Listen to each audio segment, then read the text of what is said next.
Pittsburgh Steelers fans, you know what's going on. It is Monday, which means it's time for the hangover. And hey, it's your three boys here. Once again, my name is Bryan Anthony Davis. The Norse god, Thor, Shannon White is with us. Wielding his hammer. What's up, Shannon? Hey, I love it. And it is kind of stormy here right now. We might even have some thunder. And if we do, I'll take credit for that. The god of thunder, Shannon. And the Duke of Defeo, Tony Defeo, is here. What is up, my friend? Just enjoying another Monday. It's raining here too, but you know, if they always say this time of year, at least it ain't snowing. And yes. Check this out. So we're definitely getting the storms here, but I love the fact that 2 days we're in March. Man, this year has flown already. I know we say that. We're going to get into the heart of the draft. We're getting in the heart of free agency coming up. We're not going to do any of that today. There's, you know what? There's going to be no draft talk today. There's not going to be no combine talk. There's going to be no free agent talk. We've got Thor on the show. Thor is a host. So what do we have to talk? If we've got a superhero, we got to talk about villains, right? Mm-hmm. And that's exactly what we're going to do. Hey, look, SCN, Steel Curtain Network, from your friends at Fans First Sports Network, are going to have all of those shows and all those topics. We're going to take care of everything Steelers you want. But we're going to not only go back in time, we're going to talk about the present, and then we're going to talk about the never was. So when you see the title that says Steelers Villains, Then, Now, and Never, you're going to be like, Dad, are you high? What's never? That doesn't exist. We're just going to have fun with it. So that's what we're going to do. So I'm going to explain this. Villains then.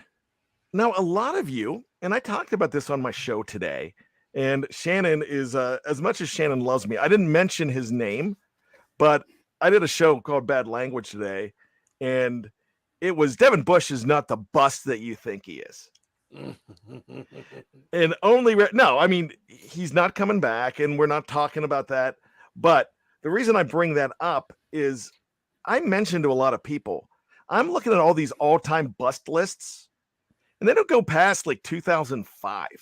You know, so I'm looking at this all-time Steeler bust, Dree Archer, Limas Swede, Bruce Davis. I'm seeing all this. And I'm like, guys, I get it, but what about Gary Glick? What about William Shakespeare? There was a William Shakespeare. What about Jermaine Stevens? Not on the list. That's 1996. 1985, Darrell Sims. 1991, Huey Richardson. Oh, my gosh. They're a lot more of a bust. So the only reason I'm bringing up that show, we're not going to talk about Devin Bush in this show. But what we're saying is, guys, I'm not trying to be smart with anybody, but the Steelers existed before 2001. There were a lot of teams. There was, 67 teams? Is that right? Yeah, 67 Steeler teams before the 2000s? There was.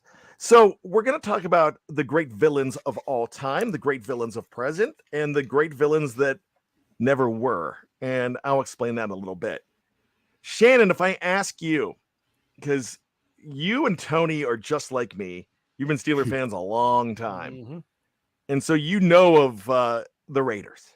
Mm-hmm. You know, I mean, like if I'm doing a top 15, the Raiders aren't that high. If you ask somebody that knows the Steelers now, Raiders aren't that significant when it comes to the Steelers. But that was the entire 1970s. That was five playoffs in a row that those two teams played each other. So who's one villain that you think?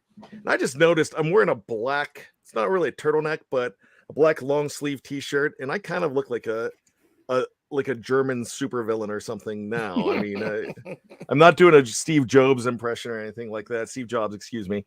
But Shannon, who's your villain? And you can't say me. Those Raiders, you'd have to go with Tatum and Atkinson and those guys because they were actually Lynn Swann took them to court because they assaulted him. So, they concussed him so badly. And if you watch any of them highlights, we're talking about body slams, and he's just, hitting him blindside on a running play to the other side, and they just cold-cocked him. And the stuff that went on back then, you would get arrested for or kicked out of the NFL now. So, and then Jack Tatum, of course, the hit on Darryl Stingley that paralyzed him, and he was like the ultimate villain of my childhood. Because, you had Conrad Dobler for the Cardinals. He bit a guy. You had certain guys that were notorious villains. But to me, Tatum was always right up there at the top of the dirtiest players I ever seen. Because he actually liked to injure people. He admitted it. And he tried to injure people. To me, it's Tatum definitely for the Raiders. Tony, do you remember what Chuck Noll called the Raiders at that time? What the term was? He called them members of the criminal element of the league. The criminal element. And George Atkinson was with them. Yeah. So, Tony, who's your guy? Oh, I couldn't stand. I mean, Jack Tatum. I don't know. He was obviously very dirty and he liked to injure people, but I think George Atkinson took it to a different level. There was something about him as far as the personality and how he used to talk about Lynn Swann and the things he would say to Lynn Swann. And I always loved when I would see Lynn Swann stand up to him and like kind of shove him in the face and stand there and take it to him.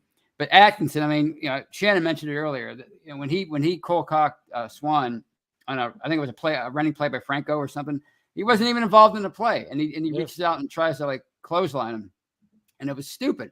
And there was no place even back then. There was no place in the NFL for that, even in the mid-'70s. And to me, I couldn't stand Atkinson. Jack Tatum, I don't know. I mean, to me, I wouldn't even.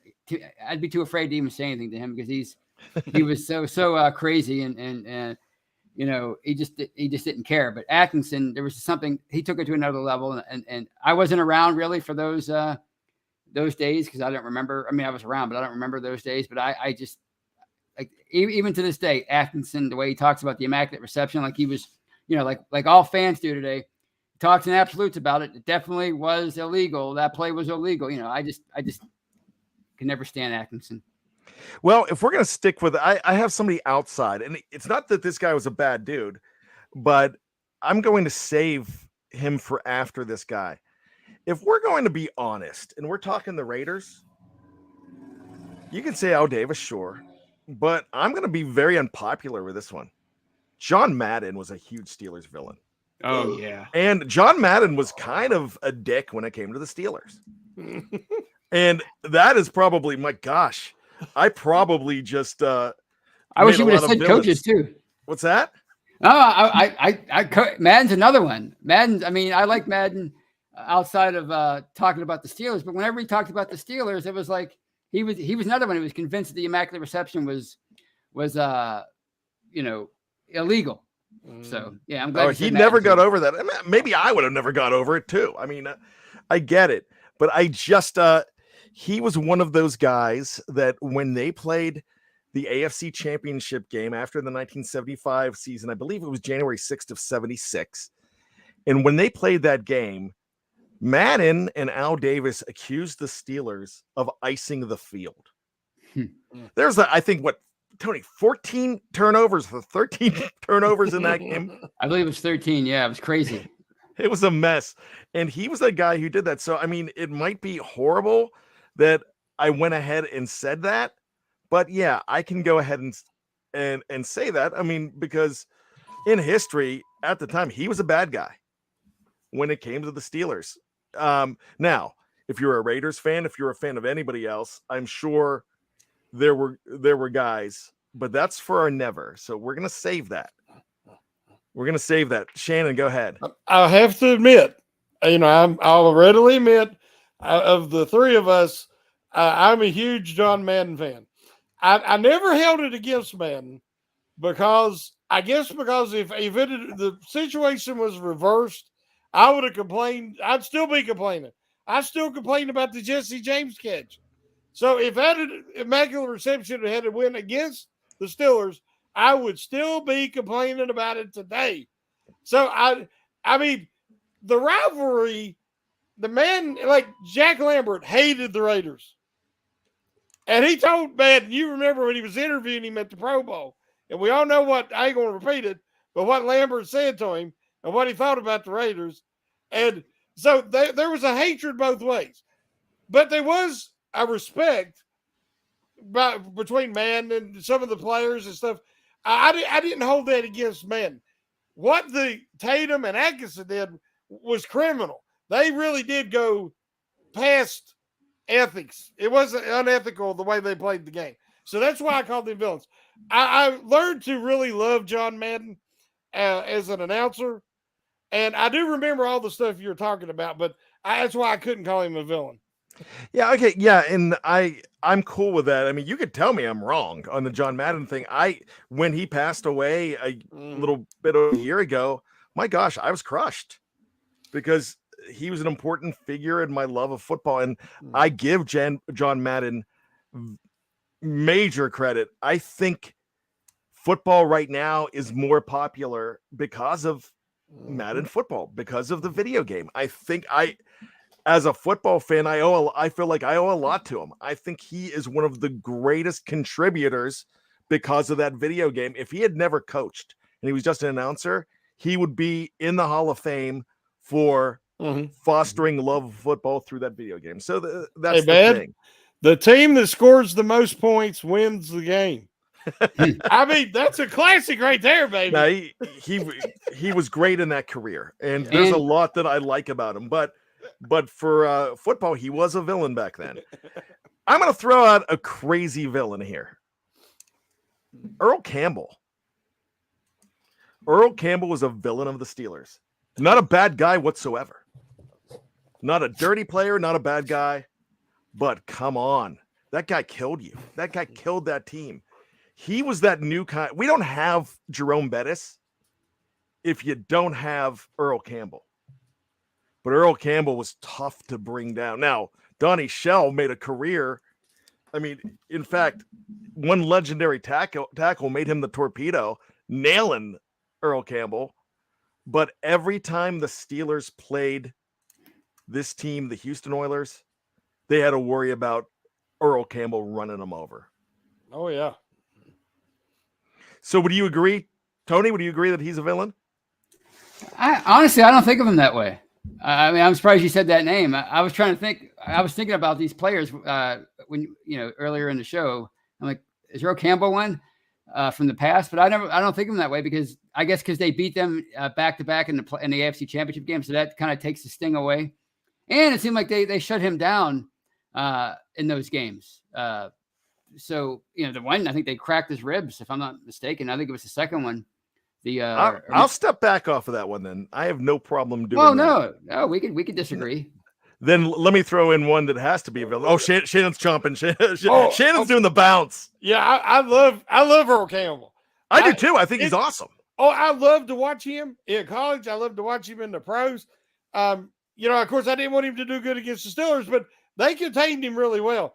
Like I said, I think it was that Donnie Shell hit what broke his ribs, if I remember right. But he torpedoed him. I mean, it was incredible. But it's funny. It's like those teams. Bum Phillips. I like Bum Phillips. I thought he was a hoot. He was hilarious. He was. So you could want them to lose, and they were a tough team. They give the Steelers trouble, but I still didn't hate them. Some coaches like John Harbaugh, I can't stand him. I can't stand the dude. Oh, we're talking about Harbaugh. Yeah, but Bum Phillips, I liked him. So, but I thought Campbell was, we know he was great. But even when he beat the Steelers or did have a good game, he didn't act cocky about it. Campbell acted like he could barely get up off the ground after every play. And he acted like an old man. He'd walk back to the huddle like he wasn't going to make another play. And then the next time, he's running you over. So, I never considered him a villain. You know what? I don't think you have to be hated to be a villain. No. I think you could be the bad guy. And when they played, he was definitely the bad guy. I'm gonna bring up some here. And like I said, I'll step back from Earl Campbell a little bit because I agree with you on that. Let's talk about some bad guys here, and I'm going to save if they're current players, so I'm going to go past that. Valley Ford says Turkey Jones, Joe Turkey Jones, 1976, the body slam Boom. of Terry Bradshaw. You know the funny thing about that, the ironic part is that's created some great history because Terry Bradshaw went out obviously for a number of games, and Mike Kruzek started. And what did Joe Green say? They never crossed the 50-yard line from here on out, and they barely did. You got the opposing offenses. It was incredible the run that they had for defense. It was like maybe the best defensive run in the history of the NFL because of Turkey Jones in a weird way. Tony, I love that you said that, and here's why. Because I was on the fence of bringing this guy up, but now it's perfect to go ahead and bring this guy up. And when you say that Joe Green says they never crossed the 50, man, the defense stuck up for their offense. And that was what was so great about this team. So you guys, I'm pretty sure you know where I'm going on this, but one of the greatest plays in Pittsburgh Steeler history was one of the dirtiest plays in Pittsburgh Steelers history, precipitated by a Pittsburgh Steeler. If he would have done it today, he's kicked out. You know where I'm going with it? Tony's nodding. You know I'm going Cliff Harris. Yes. Cliff Harris is still a punk was the name of KT Smith, our very own KT Smith, when he first started writing. And Cliff Harris, all he did, and a young KT Smith is watching this game. He's watching this game, and he sees Roy Girella, who was the worst kicker in Pittsburgh Steeler history. Yes. And I love him, but he was the worst. My gosh, do you realize if he played today? Oh, God. He wouldn't be playing. But he misses that kick. Steelers are playing. The defense isn't playing well in this game. Misses that kick. Cliff Harris goes and pats him on the head like a little toddler. Mm-hmm. And just the ultimate show of disrespect. Jack Lambert sees that and body slams him. Mm-hmm. In today's day and age, Jack Lambert's suspended for doing that. Didn't get kicked out of the game. Didn't even get a penalty, if I'm not mistaken. Tony, did he get a penalty? I don't remember if there was a penalty or not. No, I don't think so. No, they just said, "You're out, Lambert," and he said, "You can't kick me out. It's the Super Bowl." He's like, "All right, just calm down and get to the sideline." What does Lambert do? He goes on and gets 14 tackles in that game, and he's everywhere. Tony, I know you know this. I'm pretty sure Shannon knows this. One of my favorite movies, Fast Times at Ridgemont High. Mm-hmm. You remember that movie? Mm-hmm. Tony, you know that movie, right? Yeah. Mm-hmm. So, oh my gosh, I just forgot his name. Forrest Whitaker. Yes. He plays Jefferson. Yeah. And Jefferson just got his, he thought, I believe they were Lincoln on the other side.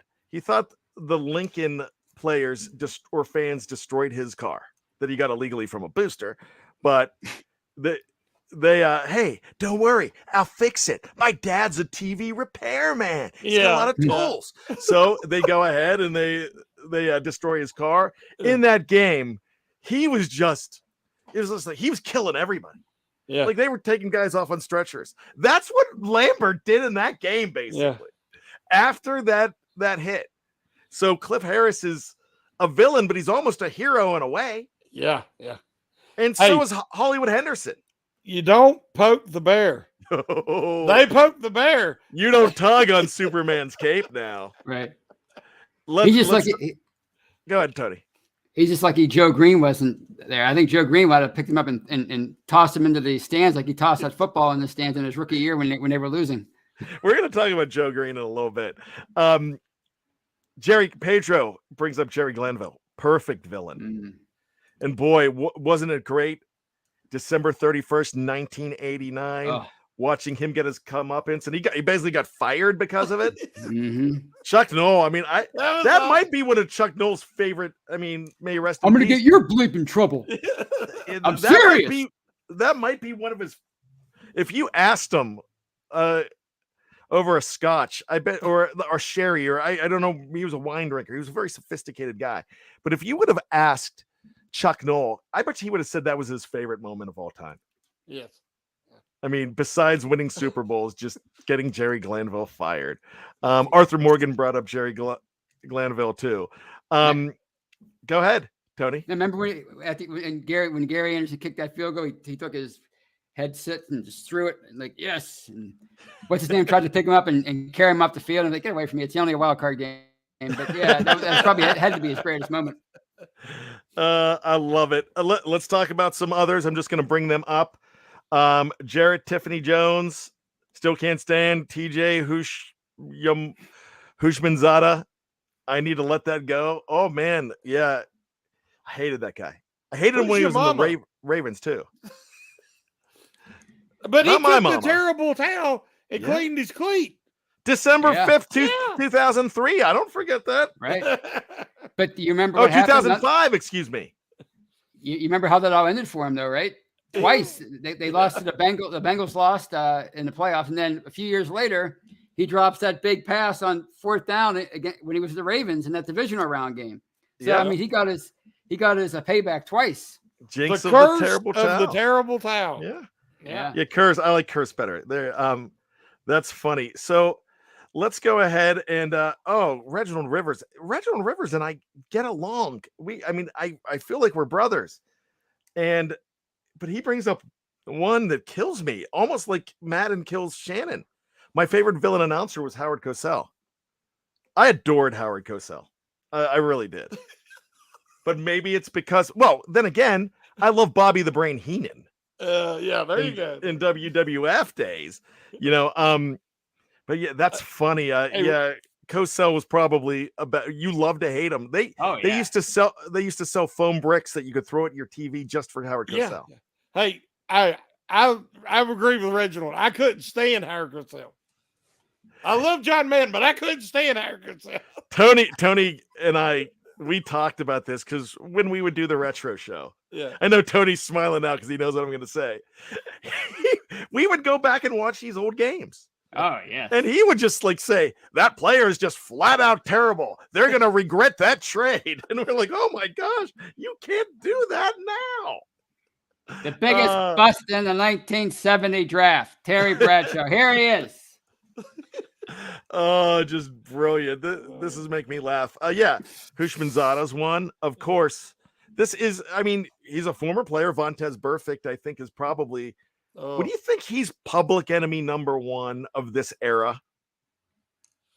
Oh, absolutely. He's almost. He immediately comes to mind. Yes. Pac-Man Jones, of course. Yeah, but you realize that Burfict might have cost the Steelers a Super Bowl opportunity twice because he hurt Le'Veon Bell 2 separate times. Stood over him. Yeah. And then, I just I could not stand Burfict. Brian Brown, here's another one. Maybe I just like the villains because I love Collinsworth. And I actually think Collinsworth is quite good.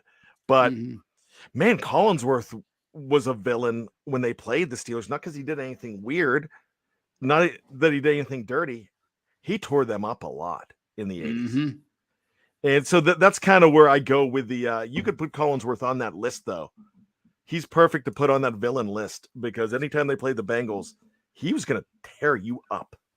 And the guy who threw him the ball, who I should love him because of what hand he threw it with, but I hated Boomer Esiason. You talk about a villain. I couldn't stand. And that's a respect thing because they were so dominant over the Steelers in the 80s. And same with Bernie Kosar. I couldn't stand him. That guy, he seemed like he had no talent, but he always found a way to beat them. And of course, they had their struggles. It didn't help that they were mediocre by that point. But yeah, those two guys. You talk about villains. There are so many more to talk about. I love that you brought that up. Pedro says Eric Metcalf. Yeah, I will. There's another one. Not a bad dude. What, twice in one game in October of 03 and 93? Yeah. I do that a lot. 93 and 03. I mix them up. I don't know why I do that. But, I think there could be respect put to a villain's name because it's one that breaks your heart too. So that's why I went with Earl Campbell. reference. Let's go ahead and take a quick break. We want to talk about more villains today, and I've got one on my list. And then we're going to go ahead and talk about the Never. Steelers Villains Never. And I'm going to explain that right after this. It's SCN. It is The Hangover.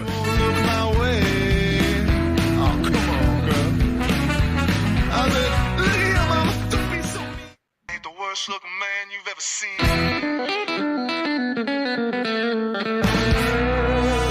There I am on the subway train, sitting between two finest girls I... All right, we are back. It is The Hangover. I'm Bryan Anthony Davis, Shannon Edward White, and Tony, my favorite middle name of all of my friends, Tony Julius Defeo. Love it. I think TJD right here in the house. So here we go. We are talking about Steelers villains then, now, and never. I know we talked about some villains from the past. Present, some people would say Tom Brady. I think he's got to be on that list. Just because of how many times he has beaten the Steelers. I have no problem with that. Valley Ford went to college with him. So we've got a Michigan guy here. That's awesome. Let's talk about some current. Now, I know there's one that's going to surprise you, and I'm going to throw him out first. I'll throw out Tyler Boyd. Tony, in fact, I'm going to do it this way. I'm not going to tell you why. I'm going to let Tony explain why I think Tyler Boyd, because Tony knows my thoughts. Was it the end of or early 2021? Was that the year when he said that he thought the Steelers quit? Is that why? And he's still on them. He is still on them, and he's still good. Oh, I'd love to have him on the team. Yeah. No, just like Larry Ogunjobi, I'm taking him on the team if he comes. You know what I mean? Right. And now I'm the biggest Larry. I'm a hypocrite. I'm like, Larry O rocks. Yeah, good player. In 2019, I'm telling you that he's the biggest piece of crap next to Myles Garrett, who is, I think he is. Would Myles Garrett be public enemy number one now? I can't think of anybody bigger. I think it's got to be. Yeah, I mean, Tony. Yeah, I mean, the hitting a helmetless guy with his own helmet, that's number one, and then the things he tried to say afterwards, that's number two. So yeah, Myles Garrett is up there. It's really weird because I mean, otherwise the guy he's like the new Terrell Suggs, somebody that you'd love to have him on your team. He's that kind of guy. Like Perfect was just dirty. He's like Jack Tatum, that kind of one of those kind of guys. But Terrell Suggs was somebody who was like Hines Ward. You'd love him if he was on your team. Ben Roethlisberger's butt is mine. That kind of thing. That kind of stuff. You would love it if your guy said that. But Perfect was just a dirty player, and Myles Garrett would be Terrell Suggs if not for that one little incident 3 years ago. So we don't play. We hardly have any. He was mostly an NFC player, and Ndamukong Suh. We would have hated that guy. I mean, if he was in the division, I mean, he'd be right up there. Tony and Shannon, and I'll start with Shannon on this one. Do you guys have any present guys besides a Myles Garrett or a Tyler Boyd that you would think right now are the villains of the Pittsburgh Steelers? I think that for me, if we're talking about current players, it would have to kind of be, I don't know, one of the Bengals. I'm not sure which one, because that they're so good. It ain't a personal thing. It's just how they are torching the Steelers every time they play them. So it could be Joe Burrow, it could be Jamar Chase. I have trouble with certain players for some off the field stuff. Yeah, especially if it's violence towards women, and it's hard for me to forget. Oh yeah, I'll never forget Joe Mixon. And Tyreek Hill. I've got, but a lot of times it's different. And then what happens after that? Whether it's like a Ray Rice, who he never got another chance, but if you read about him or hear about him, so I feel like that he's turned his life around. Joe Mixon, I never felt like he was apologetic, and there was a lot of excuses made, and So I really can't stand that dude. But yeah, I think if for me, it would have to be one of the Bengals. Tony, what's your thought? Well, I mean, an easy one would be Lamar Jackson, but they always, because he's the quarterback of the Ravens, but they always seem to handle him pretty well. And plus, Yeah, he's always hurt. that's really interesting on that. I was Yeah. thinking about that earlier.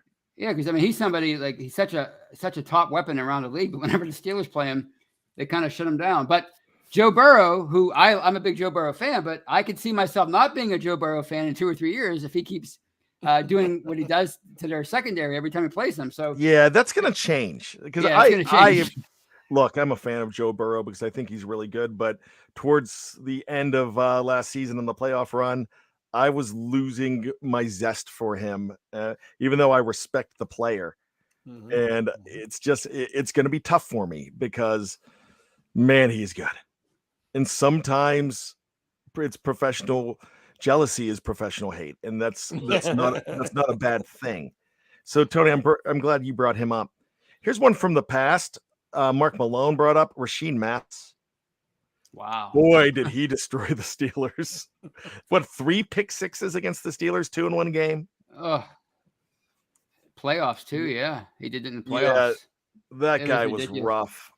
He from what I understood, a really good dude.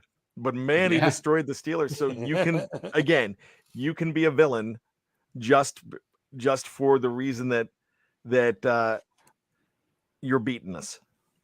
I have one. If I may, from the past. Hit me. He was the pre-Tom Brady. I feared him more than anybody until Tom Brady. Steve McNair. Yeah. Oh my God. Ooh, wow. Yeah. If the game was close at the end, they couldn't beat him. If the game was close at the end, forget it. Forget it. He was going to do it. He was going to do what he had to do, and he always seemed to. They could shut him down for 3.5 quarters, but if he had the ball in his hand at the end, he made every pass he needed to make, and he hit that freaking wide check. I think that was his name. Tight end constantly. I feared Steve McNair. May he rest in peace. I keep forgetting he's not with. Yeah, that was a terrible situation there. So let's go ahead and take a look at this. We talked about the then. We talked about now. A few guys are saying Warren Moon, so I'm going to throw that in because I kind of agree. He was pretty good. The Steelers had some wins against him, but I would probably say that more often than not, Moon got the better of them. Valley Ford is saying now Fred Taylor. Yeah, Fred Taylor was good against them. But let's go ahead and take a look at what means by never. And Shannon, go ahead. I got to say it. When you talk about them Oilers teams, I mean, Warren Moon was really great, but it was like the Ernest Givens and the Chris Dishmans. And, those guys hated the Steelers, and we hated them. So, to me, I never thought of Moon as the villain, but I did them other guys. And Drew Hill killed them. Yeah. I thought Drew Hill was a classy player, though, but, man, he killed them. So, I'm going to give each of us 2. And you can throw them in the live chat.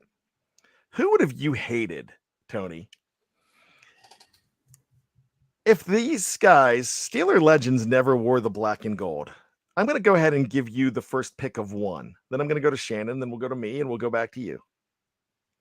Oh, it's easy because I absolutely love him as a player. He's probably my favorite Steelers linebacker of all time, and that's Greg Lloyd. If Greg Lloyd was not on the Steelers, I'd hate his guts. I would hate his guts for all the strip sacks. What was his name? Thomas Everett. I mean, to talk about something that would be looked down upon today. I mean, and probably for a good reason. When Thomas Everett knocked out Al Toon, he got down Greg Lloyd and did the 1, 2, 3 the thing 3 in like count. Yeah. The guy had a history of concussions. Right. Yeah. So today that would not be looked upon well at all. But I loved him so much as a player, as a Steeler. But if he was not on the Steelers, I'd hate his guts. Shannon White.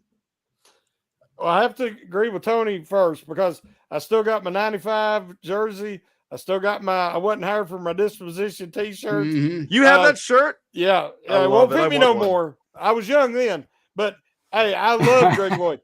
But the next guy, obviously, another linebacker, James Harrison. Oh yeah, Because now the difference was Harrison wasn't dirty, and he would knock guys out. So then they're like, remember before the playoffs, that towards the end of the year, they're like, you can't knock them out, hit them high like it. You got to go low.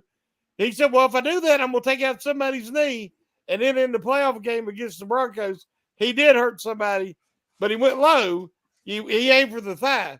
But that's who he was. I mean, he was a physical freak, and he would nail you to the wall. And now, if he'd have played for another team, I wouldn't have liked him. No. I'm going to give you one. Tony mentioned him earlier. Joe Green. I would have hated Joe Green. Joe Green, thank goodness he was a Steeler, because I know the Coke commercial, but Joe Green was not afraid to get his hands dirty and everything else dirty when he played. I'm watching the 1977 divisional game against Denver on Christmas Eve, and he's blasting a lineman in the stomach, just like bam, and then he came out and hit somebody else the next play. Yep. And they're like throwing stuff. They're going crazy. Who did he kick in the groin? Oh gosh, that was very early. Wasn't it an Eagles player? Yeah, it was an Eagles player. He wasn't afraid. He was not afraid to go after like legends. Like he tried to fight Butkus. Yeah. You know, I mean, Yeah. no, yeah, he was one bad Malafala, I'll tell you that. So you know, with that, I'm going to go back to Tony. Oh, yeah, before I pick my my next one, and nobody's going to like this, but I'm going to say it anyway. But before I pick that, I remember that they interviewed Jack Ham about, who was the player, were they afraid of guys like Ernie Holmes and Jack Lambert? He's like, not really. It was Joe Green that put the fear of God in all of us. So, Joe Green, if he was not a Steeler, I'm pretty sure he would not be a very popular guy. But the guy I'm going to pick next, and it's just like with Greg Lloyd, and I know Shannon's going to hate this especially, but, and they mentioned in the live chat too, Jack Lambert, all the like the no teeth, the scowl, always like the time he remember when he shoved the Browns player in the helmet and he was pointing in his face, and I would have hated that guy.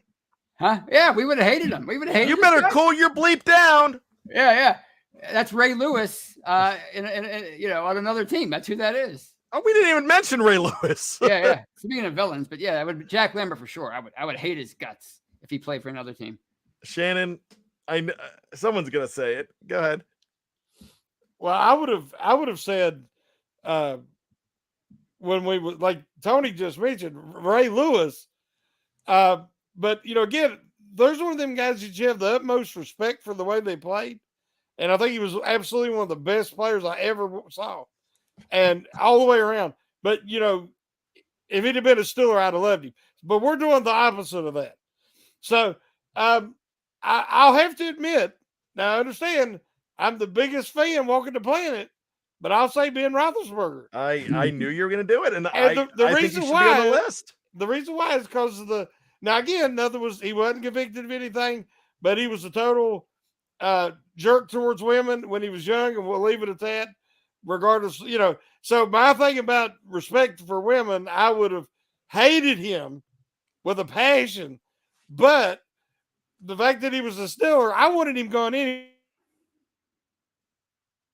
anyways. I've told you before, and I'm my draft night, and they talked to him, and they worked it out, and they obviously he's turned his life around, and I really I'm a huge fan, biggest fan around. But yeah, if he wasn't a Steeler, I would have never known the things I found out over the years, and I would have hated him to this day. Well, you know what? I also I think the way he played. I mean, you put that stuff that you said aside, just the way he played, with all the comebacks. I think he would have been the guy. So no one's saying this guy. Let me say a few beforehand that I'm reading here. Rod Woodson, Pedro says, Jennifer says Joey Porter. Yeah, I gotta agree with all of these. But the big one is Hines Ward. Oh yeah. Come on, there's no way. If that guy gets up and smiling at my player after he made him look bad, and just like how he ripped out so many hearts over the years, Yeah, I would have despised him. I really would have. So when we talk about all these guys, I'm glad they were on the Pittsburgh Steelers because Yes. I'm glad I had a chance to root for all of them, and I'm glad that those were the guys that all of them. I think all of them that we mentioned, with the exception of Lloyd, have Lombardis, have rings. I mean, Woodson doesn't either. But Porter does. Like a lot of these guys do. I really Woodson has rings, but not in Pittsburgh. Yeah, so Woodson doesn't have rings. Hey, somebody mentioned Mel Blunt. Someone's mentioning Dirt Winston. I don't know. I didn't know much about Dirt Winston. I don't know. I don't know. But they might remember something that we don't. So hey, that was a pretty fun show, guys. Oh my God, I had so much fun. I was like, I haven't been this fired up in a long time. I haven't seen Tony smile this much in a long time, so I love it. All right, so guys, let's go ahead and I've got something I got to bring up here. And now this is after we had such a fun show, I have a chance to bring it down a little bit. And this is going to be my last hangover. I am not leaving Steel Curtain Network. I'm still going to be doing a lot of shows, but because of schedule, because of what we're doing with Fans First Sports Network, I am going to, I need to pare back a little bit on my podcast producing duties. I need to pare back a little bit on my hosting duties. I'm only going to take one show off. And the main reason it's this show is because it's Monday. And that's it. I have bad language on Mondays, just a lot of things, but I'm still going to be, for some of you, I'm going to be still way too much on this network. There's a lot of you that might wish that I was here less. And I respect that. I love that opinion too. I have no problem with that. But so I'm going to go ahead and take Mondays at 5:00 and work on some other things. So I just have to say that Tony and I, gosh, I don't even remember when we started this show. Was it 2017? 2017. I remember being a guest on your podcast in 2016, but we started doing it together as a team in 2017. So it's been a lot of fun. I wish you luck, even though you're not going anywhere, and I'll still talk to you all the time. But still, I hate to see you leave. It's been the worst part of my day so far. No offense. No, I appreciate you saying that, and thank you so much. This show means a lot to me. This is the show that I had an opportunity to do without two of the best, Dave and Jeff. Then I get Tony, and then Shannon White comes almost 2.5 years ago. And we've been on the show a long time together. And I feel like I'm working with two of the other best. And I love working with these guys. We talk about this being our Steelers family together, and it really is. And I don't want to leave this show. I'm not being asked to leave. This was on my own accord. I just to make everything bigger and better. And that's what we are working on. We have some big things ahead. We're adding a great name to the lineup on Wednesdays with Jim Wexel and Jeremy Hritz coming in, doing their show that they do and putting it on our network. So it's going to be something really special. I hate change. I'm going to miss. This has been, my gosh, like Tony said, not only this show, but in 2016 on Monday nights, Jeff and I were doing the very first post-game show here at BTSC together. Gosh, what was that called? It was Steelers fifth quarter, or I forget what it was. I actually forget what we called it, but I've been doing Mondays for a long time. I'm going to be excited. I'm still going to have a show on Mondays, bad language. Still going to be here a lot, but I'm going to go ahead and we're going to usher in a new host. Now, that's not going to be next week. We're going to have a guest host next week. The guest host next week is going to be Kevin Tate. And then on the 13th, we're going to bring in a fella, State of the Steelers, somebody that I think is very good, Daniel J. If you haven't had a chance to listen to your show, listen to his show, State of the Steelers, on our network. He's absolutely fantastic. He will wear his shades. I guess he's a Corey Hart fan because he wears his sunglasses at night. You'll see his shades, but he's a fantastic guy. But I don't think he realizes what great of an opportunity he is going to get to work with guys that I think are very special. And it's the incomparable Tony Defeo and it's Shannon White, who are like brothers to me, and I really appreciate it. So with that being said, I'm doing exactly what I don't want to do, and I'm starting to tear up. But guys, as the Steeler family, I love you guys, and thank you for being a part of my Mondays for all these years. Thank you for everybody in the live chat for being a part of my Mondays all these years. I think I've learned so much about this business, and I'm getting opportunities because of the way you all treated me, and bless you. I mean, you mean a lot to me. So with that being said, I'm not leaving the network. I'm just leaving one show, and I'm being like this. So thank you so much. Very deflating. Shannon. Like, oh my gosh, how can I leave this? So with that being said, let me start off. Tony, thank you. Oh, thank you for the opportunity of working with you all these years. And, you know, nothing's ever permanent. We might be back together. Who knows? But let's give it up for the hardest working man at Behind the Steel Curtain, Bryan Anthony Davis. Thank you. Great 6 years. Shannon, it hasn't been as long, but it's been just as special.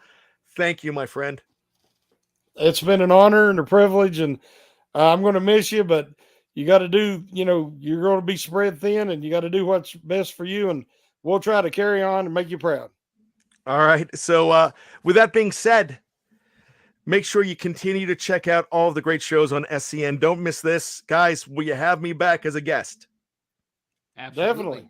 All right. Absolutely. That's all I care about. It was really tough to tell these guys right before the show. I just laid it on them. And now this was just decided on Saturday. So thank you so much for everybody in the live chat. Everybody not even in the live chat that's listening on another time. You guys, like I said, mean the world to me. So for the very final time for now, just when you think you've got all the answers, we keep changing the questions. All right, Daddy Shannon, you take us home. This is for you. Woo! That's a really good woo, Shannon. That's a really good woo. And now I can't find our music. Oh, gosh. You know what? Because I can't find the music. Oh, there it is. Give me one more woo, baby.